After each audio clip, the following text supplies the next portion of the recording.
Welcome to Moments with Marianne. This is your host, Marianne Pastana. We're here today with special guest, Amelia Knott, who's here to share with us her new book, The Art of Thriving Online, a workbook, creative exercises to help you stay grounded and feel joy in the world of social media. Do you wish you could spend less time on social media or maybe even quit it altogether? Well, today's guest is here to share with us just that. So, Amelia Knott is an art psychotherapist who specializes in mental health impacts of hustle culture and social media. With over a decade of facilitation experience, she offers meaningful mental health care through one-on-one art therapy, group sessions, and workshops. And she also hosts Anti-Hustle Art Studio, a resource for co-working sessions to help others carve out time to care for themselves with creativity. So welcome to the show, Amelia Knott. Thanks so much for having me. Oh my goodness, what an honor it is to have you here and to talk about this book. So what inspired you to write this?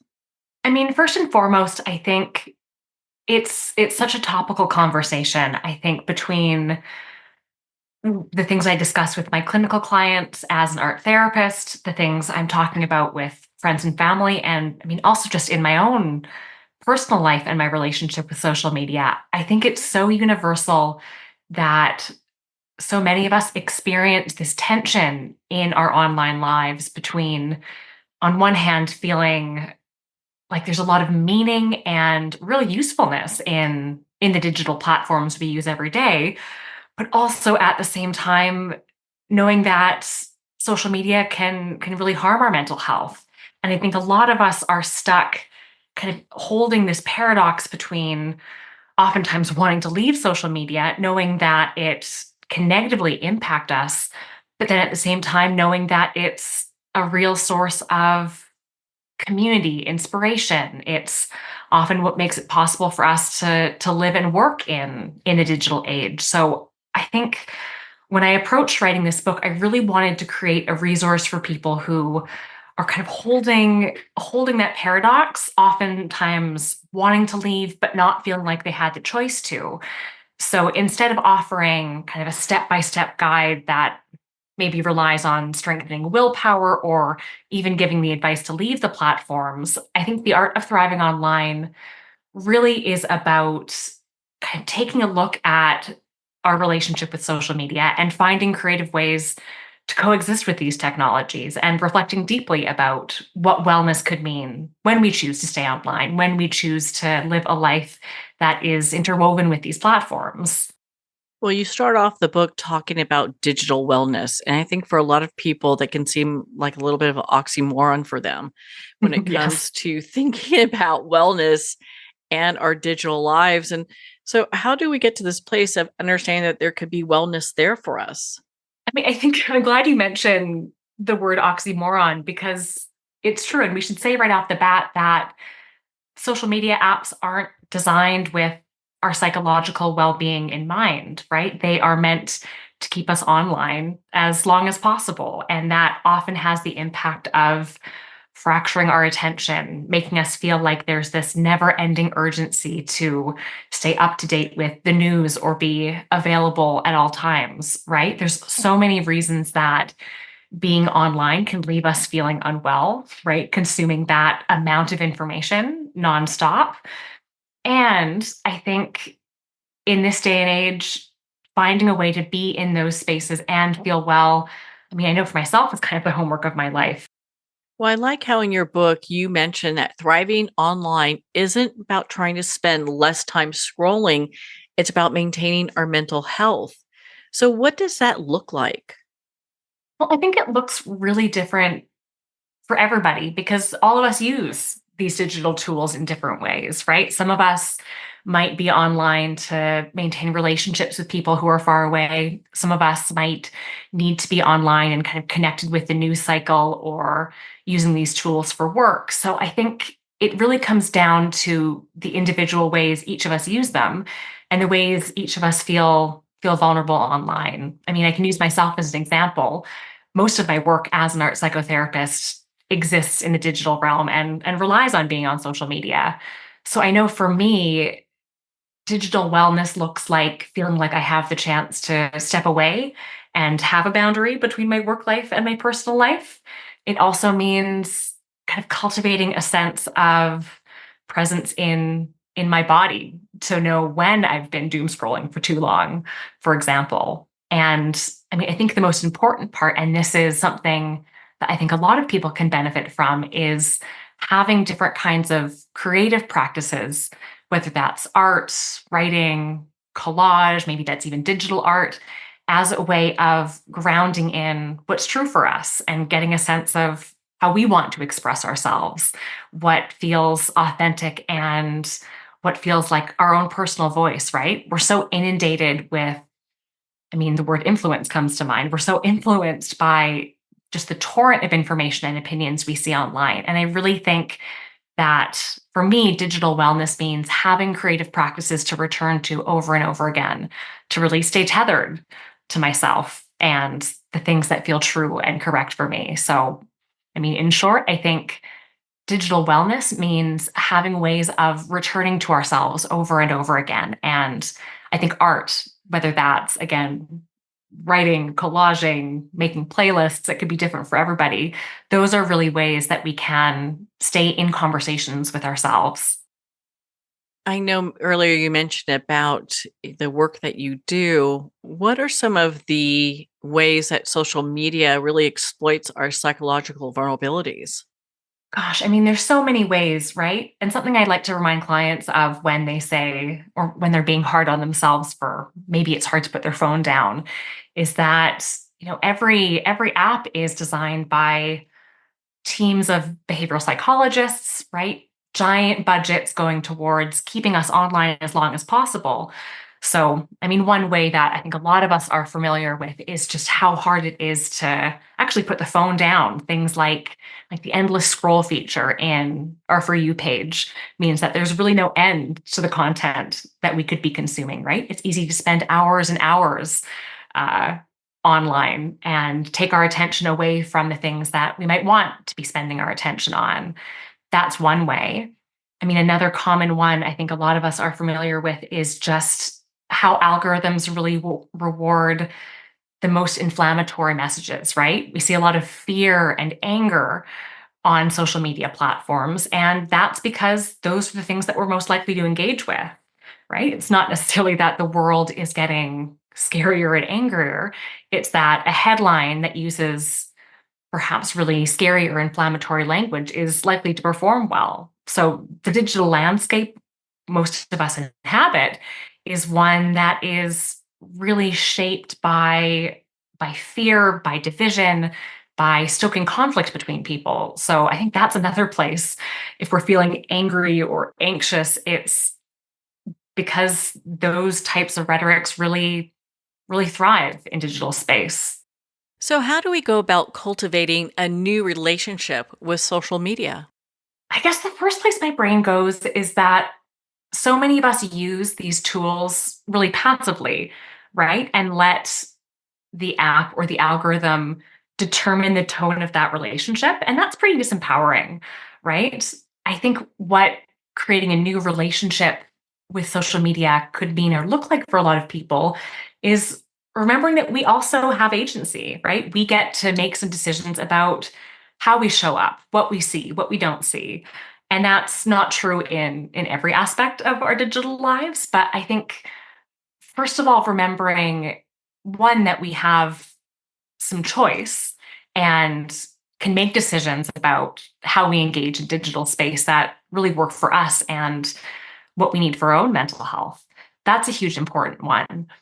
And then, I mean, the other piece that I think is so important, especially when shame creeps in, is remembering that it's not, I think, a personal failing when we struggle to use these tools. A quote that really stays with me is, "It's not your fault for falling into a trap that was set for you." And I think a lot of the self-help rhetoric around digital wellness really relies on a question of strengthening our willpower or finding the perfect set of digital habits to to use these tools in a way that is correct. And I think that really shifts the blame onto the user. And I think what's really useful for a lot of people is remembering that these tools are working exactly as they're designed, right? It's not a moral failing or a personal failing if we're challenged by regulating our time online, or if it's hard to put our phone down. It's because we're interfacing with a system and entire industries that are invested in us spending as much time online as possible. So I think something I really try and do in the book is call truth to power and illuminate the places where the cards are really stacked against us, so that we can kind of lift that shame from ourselves and realize that, first of all, collectively, everyone is experiencing some version of this tension on social media, and that it's not necessarily our fault individually when it's hard to feel well when we're scrolling or when we're spending hours and hours in front of a screen every day. You have so many resources within this book. One of them I really had fun with was the doodle graph. Yeah, that's one of my favorite activities as well. And for context, that's in the first chapter about attention, where there's a chart of the hours of the day, and you get to make a doodle of the fluctuating frontier of your attention. Like, where in your day do you find you have more attention and more perhaps ability to direct your attention where you want? And where in your day might that get more complicated? Like for me, for example, I find the mornings are usually when I have good periods of focus, but after, say, a couple of hours of seeing clients or working really diligently, I find it really tough to hold my attention in one place. And what I find useful about that kind of activity is we get to use something visual to chart that out. Oftentimes I find when we go into a creative process, we might have an idea of where it's going to go, but then stepping back and looking at, say, a doodle of our attention, we might learn something new about our experience that comes from the visual expression, not just what we know in a cognitive or analytical way. So, what are some hacks that kind of help people pay attention to the amount of attention they're giving to social media? I mean, should they get like an alarm clock so that they're not looking at their phone? What are some of the hacks they can use? I mean, again, I think it's really individual. I know for myself, I'm a person with ADHD, so attention is already something that I struggle to regulate. For some people, it might be enough to kind of track the number of hours a day they spend online. For other people, like myself included, I actually have an app on my phone that will lock me out at 9 p.m. I really need to outsource that willpower to something else. So I'm not making the decision for myself every day when it's time to wind down and go to bed. So I think looking for ways that you can outsource when you need a little bit of extra help is really useful. And then also things that just help us bring into awareness what we're actually doing with our time online. And again, this is where I think using visual tools or having creative activities is really useful, because it's not just theoretical, right? We might get to see in front of us what our attention looks like, or what the hours of the day look like in color, in line, in shape. And that just gives us another way of reflecting and engaging with that information. And from there, we can decide how we might like to change it, what we might like to do differently. Well, on that note, we're going to pause here for a quick break. We've been speaking with Amelia Knott in regards to her new book, The Art of Thriving Online, a Workbook. Creative exercises to help you stay grounded and feel joy in the world of social media. You've been listening to Moments with Mary Ann. We'll be right back after these messages from our sponsors. Are you an author, speaker, or expert who is looking for more publicity? Visit radioguestlist.com and sign up for free interview requests from shows looking for guests. Radio Guest List is the #1 free booking resource for radio, podcasts, and TV talk shows who are looking for experts like you right now. Visit radioguestlist.com and sign up today to get the visibility you deserve. There comes a moment when you realize you're somewhere special, When you discover that each beautiful creature that you see has been rescued from a life of absolute horror and brought to this incredibly free place, here's where their lives were forever changed and where yours will as well. Discover over 500 tigers, bears, and lions at the brand new visitor center at the Wild Animal Sanctuary just outside Denver. For more information, visit wildanimalsanctuary.org. Discover true freedom at the Wild Animal Sanctuary. It's one thing to become attached to your perfect home, but what do you do when that home becomes attached to you? A family in dire need of a fresh start, a mysterious house tied to the past. Buried deep within the foundation of the old Far Hill Manor lies a centuries-old secret. Dark forces or something stronger just waiting to be discovered. Caretaker, a supernatural thriller by breakout authors R.J. Halpert. Internationally recognized and award-winning author Judy Goodman works and teaches outside the box of limited thinking. Working with people from every walk of life, her goal is to empower you to be the best you can be, no matter what the challenge is. Born with the gift of seeing beyond our normal vision, she has an extraordinary gift of working with every challenge. Teaching beyond conventional wisdom, her work is described as life-changing. Visit judygoodman.com. That's judygoodman.com.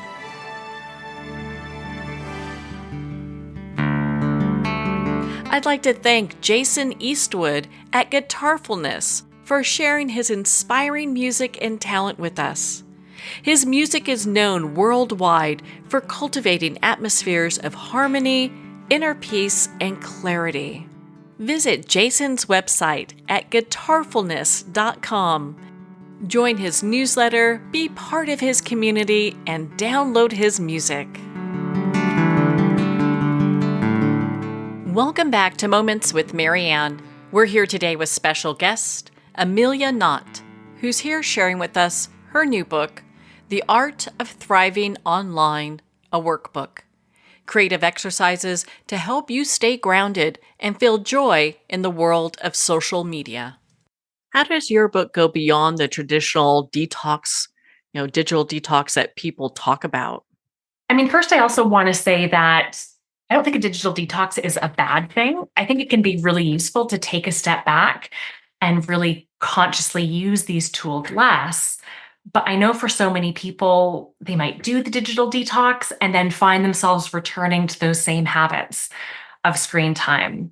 So what I really try to do differently in this book is not give a 10-step plan for how you can fix your relationship with social media, right? Because it's going to be different for everybody.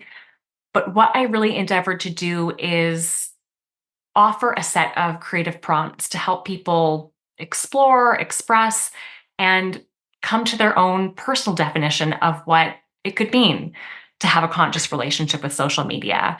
So the way the book is structured is we go through different chapters with themes like attention, productivity and urgency, privacy, fear and disinformation. And there's creative prompts to explore kind of all of these different themes. But in the end of each chapter, there's some repeated prompts. And in the very last chapter of the book, readers are guided in taking those reflections from each chapter and distilling them into a personal statement. So using all of the art and writing that they've done throughout the workbook to craft their own, what I call a gentle manifesto. So that is a personal statement of what well-being could mean and how we want to treat ourselves when we're stuck in this really sticky conversation. So essentially, it's less about finding the one hack that works and more about learning a set of creative tools to stay in conversation with ourselves and create or author a personal definition of what well-being could mean when we choose to be online.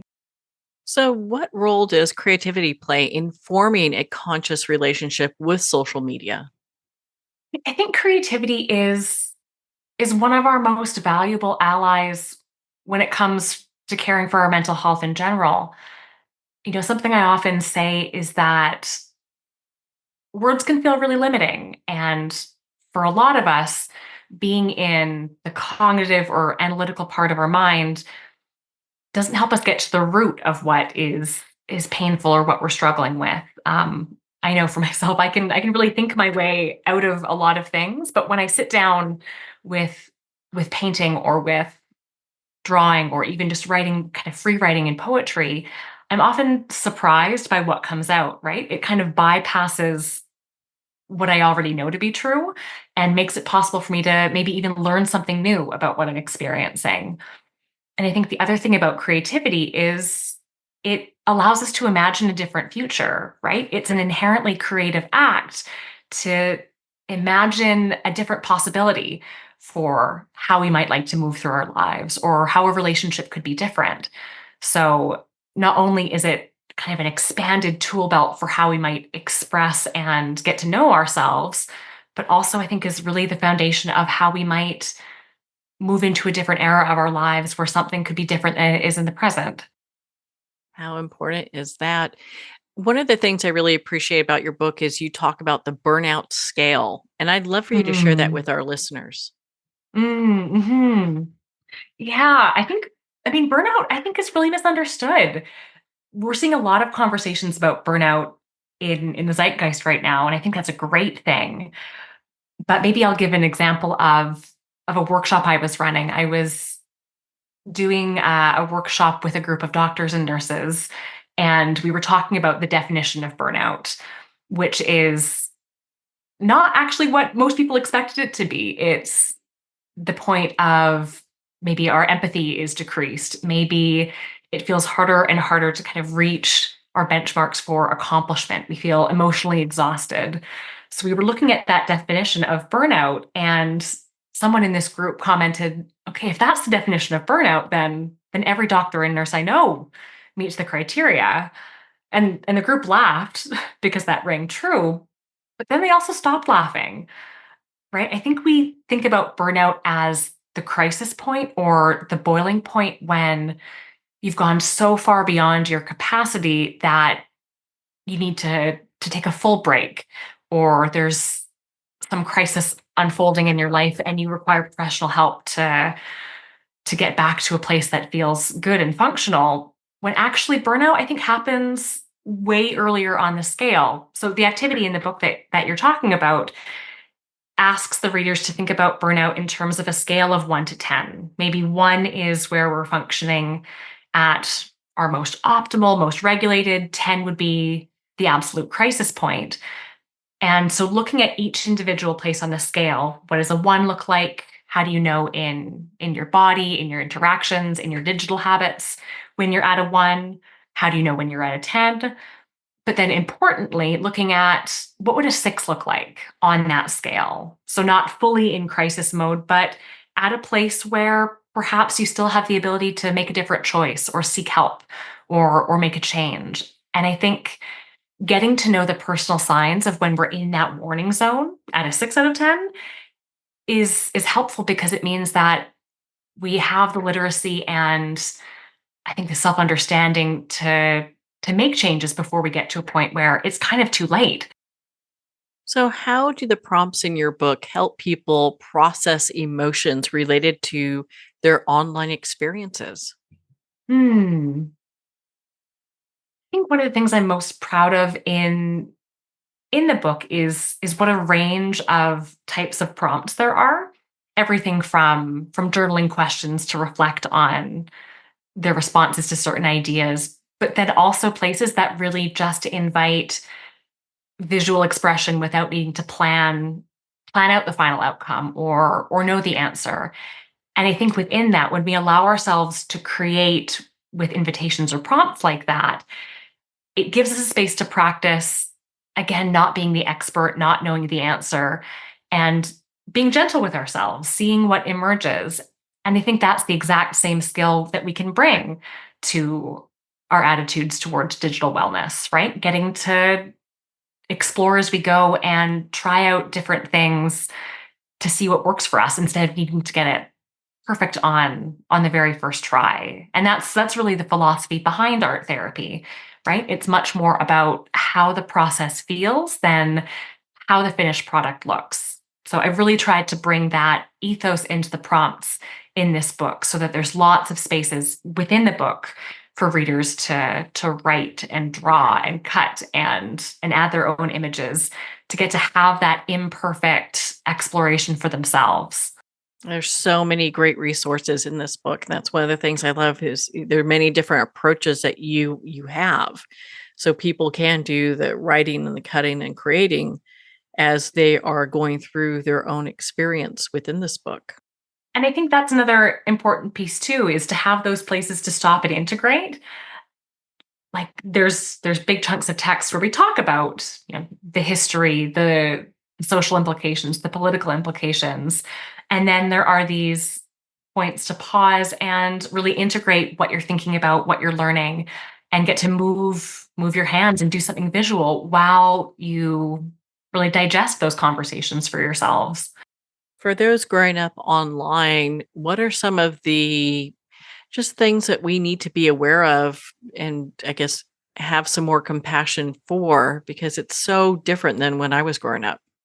I mean, gosh, it's such a good question. This is something I think about a lot as well. And I'm glad that you bring the word compassion into this because it's really challenging. It's really challenging to grow up online with a distinct lack of privacy, with our attention pulled in many directions. And, like we discussed before, I think having an awareness that if we struggle with these tools, it's not necessarily all on us, right? It's not all our fault if we're struggling to use tools that are designed to addict us. So I think having that awareness that we're trying to do something hard by maintaining our mental health in a space that isn't necessarily conducive to positive emotions. So I think just that gentleness and looking upstream at who benefits from our doom scrolling is one piece. And I think another piece that feels really important when it comes to the idea of kind of spending our lives in digital space is knowing that we can change the rules for ourselves at any point. What works for us in one era of our lives might not for the next. I mean, one anecdote I could think of is the first time I moved into an apartment that was all my own. I had big ideas about how I was going to finally control my screen time. I decided that, okay, my bedroom is going to be a place that I don't look at my phone. So I literally took like a roll of red electrical tape and kind of marked off a square on my floor to designate like this is the space that I won't use social media. And like that hack I think worked for a week or two, but then I got the flu a couple of weeks later and really needed some passive entertainment while I was recovering in bed. So I think a gentleness that our strategies can change and will evolve as we evolve, as we need different things, but also as the technologies get more powerful or as we learn to use them in different ways. So I think, again, an attitude of compassion that this is not something we're going to find a singular solution for that works the rest of our lives, and being willing to offer ourselves that grace as our needs change and as our relationship with these technologies changes. Well, you have a whole chapter on comparison and worthiness, which I felt Mhm. was so important because how often do we see, and you use these examples? She's on a mountaintop with her rescue dog, and they're having another six-figure month. And so we're hearing these things going, well, what's going on with me? I don't have that going on, It's so challenging, right? And on a cognitive level, I think we all know that when we see other people's posts on social media, we're seeing the curated version of their lives at its very best. But it's also so exhausting to be scrolling through a feed and just seeing example after example of other people getting it right. And I'm doing air quotes there. It's really hard to feel good about ourselves when we are just subjected to just a torrent of other people's definitions of success or evidence that they're getting it right and perhaps by comparison we're getting it wrong. So I'm one of the prompts in that chapter is to do a case study on someone that we perceive as being better off than us or that we might feel jealous of, and getting really curious about, well, first of all, what don't we see of their lives online? What might they be thinking of as they curate this online persona? what might be hard for them, really trying to perceive that person on the other side of the screen as a whole person and doing the same for ourselves, right? I think the comparison also goes both ways. We compare ourselves to both other people that we see online, but also to ourselves, who we've been in the past, what we've put of ourselves online maybe years ago. That's another challenging place to reckon with, I think, when the internet preserves kind of an archive of everything we've ever posted or everything that's ever been published about us. Well, and another thing I think of is like how much of that is true. I mean, how much of it is Mhm. actually we look at fact versus fiction, and what are we really consuming here? Right. It's harder and harder to discern truth from fiction, from opinion. I don't know if you've tried out that quiz that asks you to determine real images from AI images, but it's getting harder and harder, even since just writing this book in the last few years. It's much more challenging to determine truth from something that's been fabricated. And that's really disorienting as well, right? It's hard to feel a sense of groundedness in digital space when we can't even get our bearings around what's trustworthy. So, with all that in mind, how do people develop this sense of enoughness then? I think that's such an important question. Enoughness is really at the core of a lot of what I wanted to explore in the art of thriving online.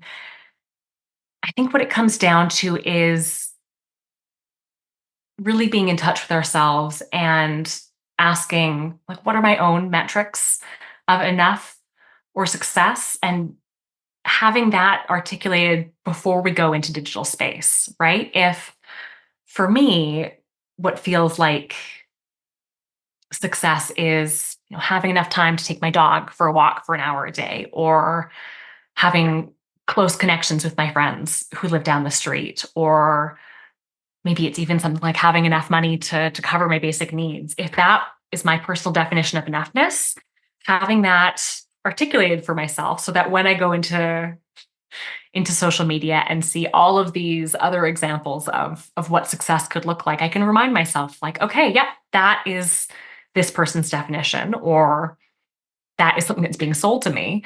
But what I really want to ground in is what gives my life meaning, what makes me feel the most well, the most connected, the most like myself.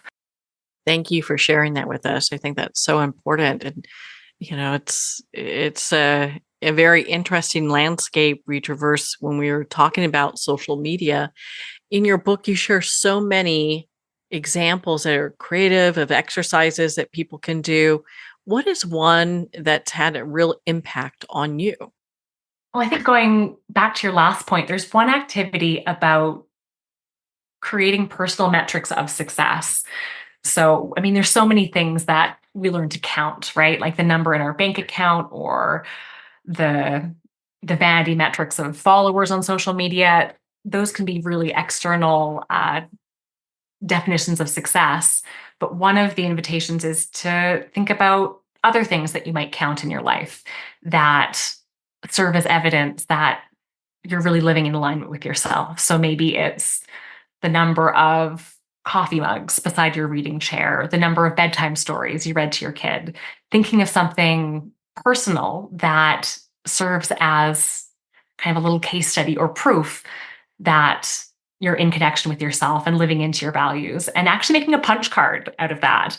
So there's a template in the book where you can write down whatever that metric is going to be, cut it out, and actually carry it with you so that when you notice, like, oh, there's another bedtime story read, there's another coffee mug, or whatever that habit is going to be, you can actually punch it in real time and carry that around with you as a physical reminder.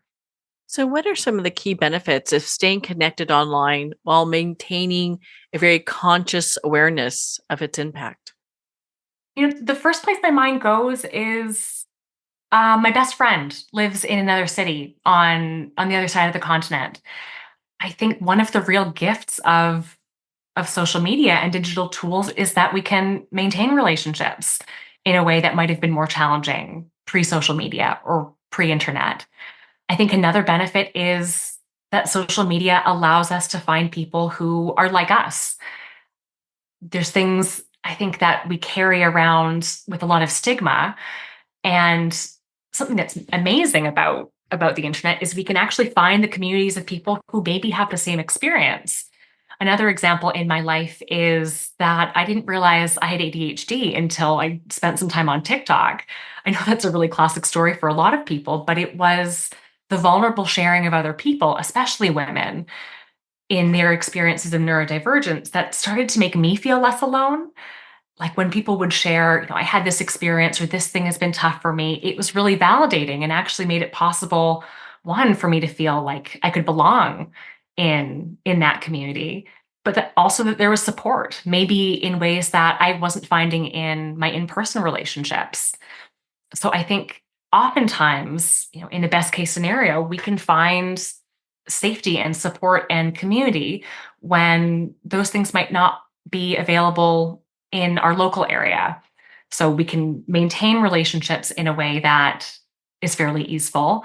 We can also discover new facets of our identity or discover support or engage in activism in ways that is pretty astounding. Like those are the gifts I think of the digital age that I don't want to throw away just because there's also really challenging things about how these apps are designed and how we interact with them.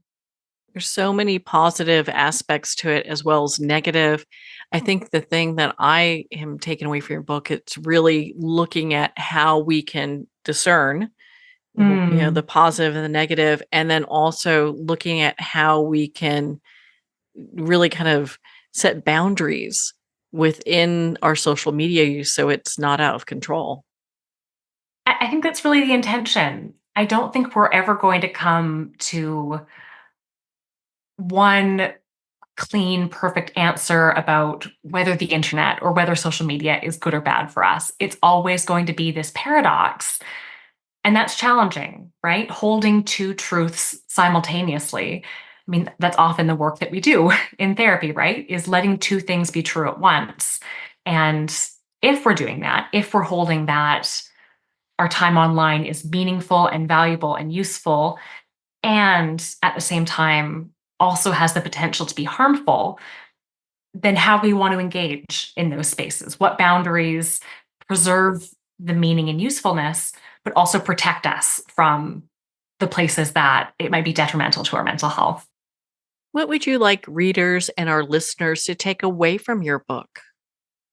I think I'd really like people to take away a sense of hope.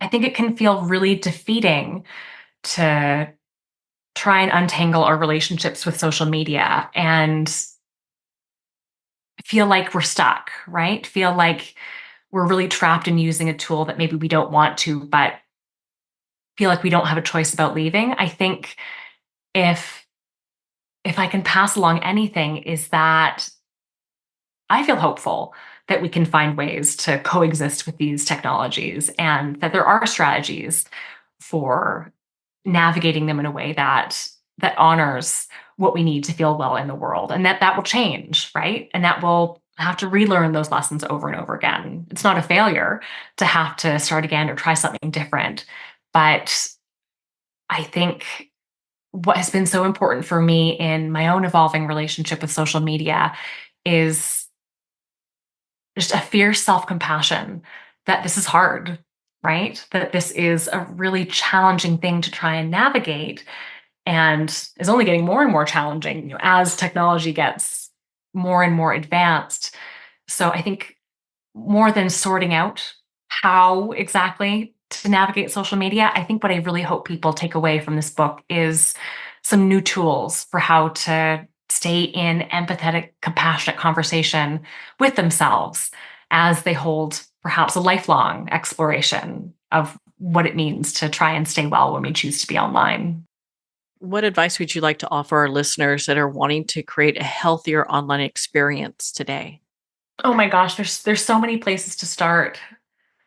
And maybe I'll just get really practical for a second. I think one thing that's really useful is finding a window of time or space in your day, whether that's first thing in the morning or before bed, maybe it's your lunch break, when you deliberately take time away from social media to do something creative, to connect back in with yourself.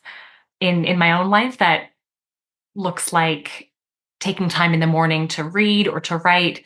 I know there's a really big difference for me when I start to scroll first thing or am inundated with news or other people's opinions, right when I wake up. So carving out time to protect those moments of being in reflection and expression with ourselves, I think is one of the most powerful things we can do to maintain a sense of wellness when we're online. Well, Amelia, I just loved your book. I thought it was such a great resource. Where can our listeners connect with you and be part of your community and learn more about your work? Absolutely. So you can find me on social media at Art Therapy IRL. My website is arttherapyinreallife.com. And if anyone wants to kind of meet in community and have some time and some opportunities to connect with other people who are also really grappling with this conversation, I'm going to be running a workshop for anyone who pre-orders the book. And I also run drop-in open studios twice a week on themes like resisting hustle culture, being compassionate to ourselves, resisting perfectionism. So all the kinds of themes that come up in the book. I make sure there's lots of opportunities for folks to come and do some group therapeutic art if that would feel supportive. Well, Amelia, thank you so much for taking the time to be on the show with us here today. Oh, thank you so much for having me and stewarding this conversation. I really appreciate getting to be here and chat with you. Well, thank you, Amelia. It's been such an honor to spend this time with you and to talk about your book, The Art of Thriving Online. The Art of Thriving Online is available at Amazon, Barnes & Noble, and everywhere books are sold. And remember, support our indie bookstores. If you don't see it on the shelf, just ask for them to order it. You can also purchase this book directly from the publisher, Sounds True, at soundstrue.com. Well, we're at the end of our time today. I'd like to thank everyone for tuning in. You've been listening to Moments with Mary Ann, where we make every moment count.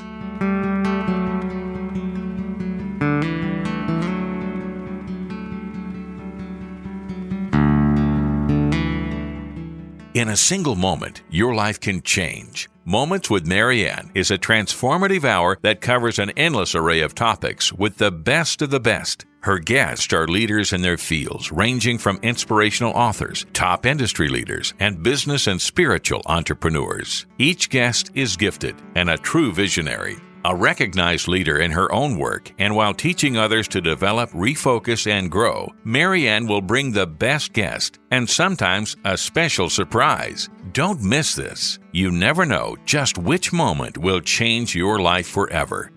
Make sure to tune in and visit momentswithmaryann.com for more information.